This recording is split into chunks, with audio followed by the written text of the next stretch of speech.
જય કુખાર મેરડીમાં ડૉક્ટર બનીને હોસ્પિટલમાં આવ્યા તે વાત ઉપર માતાજીએ શું કીધું આપણે આગળ માનતાઓમાં જોશું. જય કુખાર મેરડીમાં એ ડોક્ટરે 10 મિનિટની અંદર એમ કીધું કે યશનું ઓપરેશન માટે અંદર લઈ જવાનો છે. ભાઈ બીજના દિવસે મારા મોટા દીકરાનો એક્સિડન્ટ થયો છે, તો એને અમે સિવિલ હોસ્પિટલ અમદાવાદ લઈ ગયા. તો લઈ ગયા એટલે ડૉક્ટરે એવું કીધું કે આ ભાઈને ઓપરેશન નહીં થાય, 3-4 દિવસ માટે એમના બેસાડી રાખવા પડશે. તો મેં મારી મિસિસે માતાજીને કુખાર મેરડીમાં મારી બારેજાવાળી બહુચર મેરડીમાંને મેં પ્રાર્થના કરી અને મારી મહાકાળી માં કુળદેવી માને પ્રાર્થના કરીને કીધું કે હે માં, કે મારી માં તું જ મારો આધાર છે અને તારા લીધે જ અમે મારતોય તું ને જીવાડતોય તું, અમારા દીકરાને તાર જ ઉગાડવાનો છે.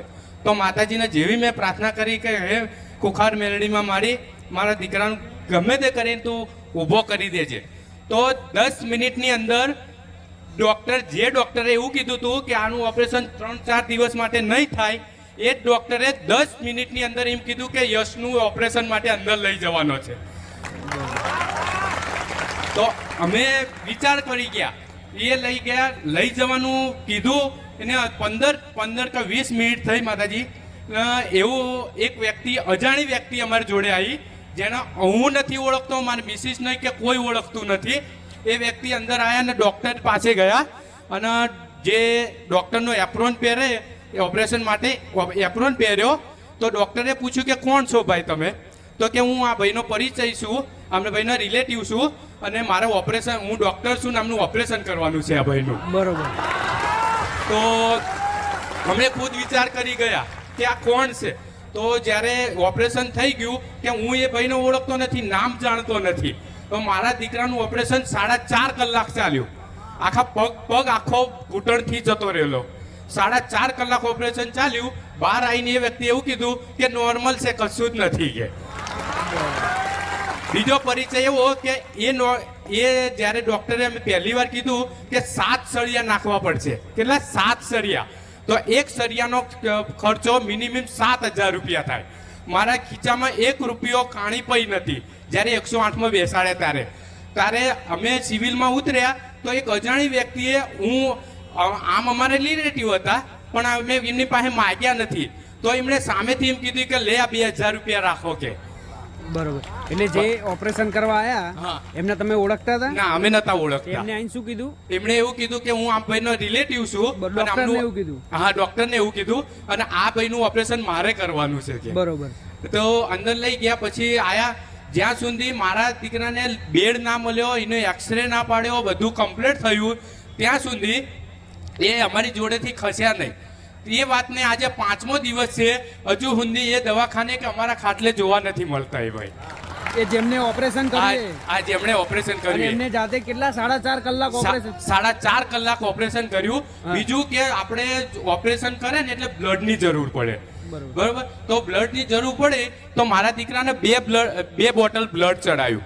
તો આપણે બ્લડ જમા કરાવીએ ને તો આપણને બ્લડ મળે. તો અમે પછી 3જા દિવસે મને એવું કીધેલું ડૉક્ટરે કે તમારે બ્લડ જમા કરાવવું પડશે. તો હું બ્લડ બેંકમાં ગયો. મેં કીધું મારા સાહેબ, મારી બ્લડ જમા કરાવવા માટે હું ગયો અંદર. તો એવું કીધું કે મારે બ્લડ જમા કરાવવું છે, હું મારું બ્લડ આપું. તો એવું કીધું કે તમારું તો બ્લડ કોઈ આપીને જયું છે આ નામનું. તો કે બ્લડ પણ આપી દીધું? બ્લડ બી આપી દીધું. અને બીજો પરિચય એવો છે, બીજો અનુભવ એવો માતાજીનો કે એ તો હું જિંદગી ભાઈ જ્યાં સુધી જીવીશ ને મારી ત્યાં સુધી નહીં ભૂલું. એનું કારણ છે કે મારી મિસિસને મગજની બીમારી હતી. મગજની બીમારી એટલે એવું કે ક્યારે ચક્કર ખાઈને પડી જાય, કોઈ ભાન રહે નહીં, મોઢામાંથી ફીણ આવી જાય, આમ તે આખું શરીર એ થઈ જાય. એ વાતને જ્યારથી હું માતાજીના સાનિધ્યમાં, હું 7 મહિના થઈ ગયા અને 3 મહિનાથી હું રસોડામાં સેવા આપું છું. મારે કોઈને ખબર નથી, હું મારા મનથી સેવા આપું છું. અને મેં જ્યારે સેવા ચાલુ કરી ત્યારથી મારી આ દિવસ 3 મહિના થઈ ગયા, મારી મિસિસે એક પણ ગોળી ખાધી નથી. બરોબર. અત્યારે એમ નામ છે. પહેલા કરતા ફરક પડી ગયો? પહેલા કરતા 110% ફરક પડી ગયો એવું લાગે મને. બરોબર.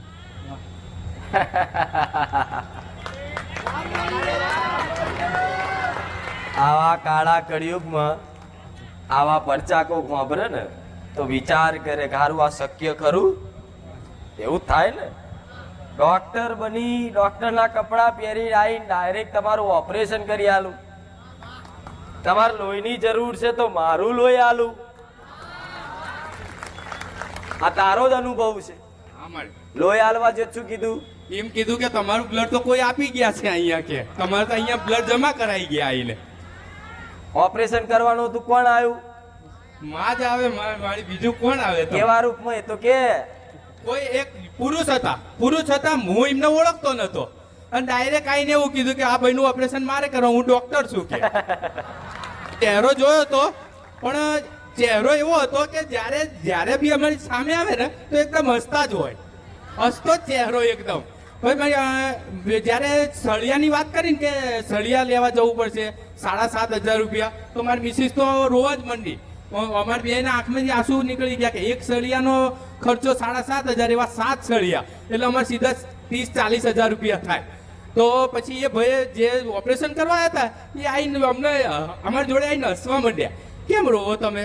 મેં તો ભાઈ હવે અમારી જોડે પૈસા છે નહીં ને આ ઓપરેશન કરવાનું, કે આ સળિયા એ તમે શું લે ચિંતા કરો, કે સળિયા મળી જશે કે. બરોબર, તો સળિયા મળી જશે. પછી એ ડૉક્ટરને અમે કીધું કે ડૉક્ટર જે બીજા ડૉક્ટર હતા એમને અમે કીધું કે સાહેબ સળિયાનું શું, કે સળિયાને એવું અંદર ઓફિસમાં અંદર અમારા સ્ટોરમાં આવી ગયું કે બધું સ્ટોરમાંથી આવી ગયો અને